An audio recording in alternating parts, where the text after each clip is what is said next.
सुदूरपश्चिममा लुकेको यस्तो ठाउँ जसको सुन्दरताबारे धेरैले अझै जानेका छैनन्, त्यो ठाउँ हो खप्तड। सुदूरपश्चिम नेपालमा फैलिएको खप्तड राष्ट्रिय निकुञ्ज बझाङ, बाजुरा, अछाम र डोटी जिल्लामा फैलिएको छ। यो निकुञ्ज 2042 सालमा स्थापना गरिएको हो र यसको क्षेत्रफल करिब 225 वर्ग किलोमिटर छ। खप्तडलाई विशेष बनाउने कुरा केवल यसको हरियाली होइन, यसको खुला पाटन, घना जङ्गल, शान्त वातावरण र हिमाली विस्तार हो।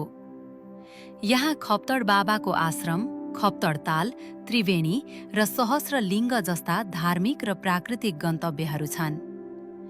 त्रिवेणी तीर्थस्थलका रूपमा प्रसिद्ध छ, जहाँ गङ्गा दशहराका बेला धेरै भक्तजन पूजा, स्नान र दर्शनका लागि पुग्छन्। उचाइका हिसाबले यो क्षेत्र करिब 1400 मिटरदेखि 3300 मिटरसम्म फैलिएको छ, जसले गर्दा यहाँको भूदृश्य कहिले पाटन, कहिले वन त कहिले खुला पहाडी आकाशमा बदलिँदै जान्छ। खप्तड केवल दृश्यको ठाउँ मात्र होइन, यो आध्यात्मिक शान्ति र प्राकृतिक मौनता महसुस गर्ने ठाउँ पनि हो।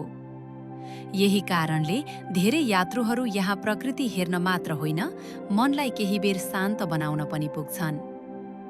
खप्तड हेर्दा लाग्छ नेपालको सुन्दरता केवल भिडभाड भएका गन्तव्यहरूमा मात्र होइन, यस्ता शान्त र गहिरा भूभागहरूमा पनि लुकेको छ।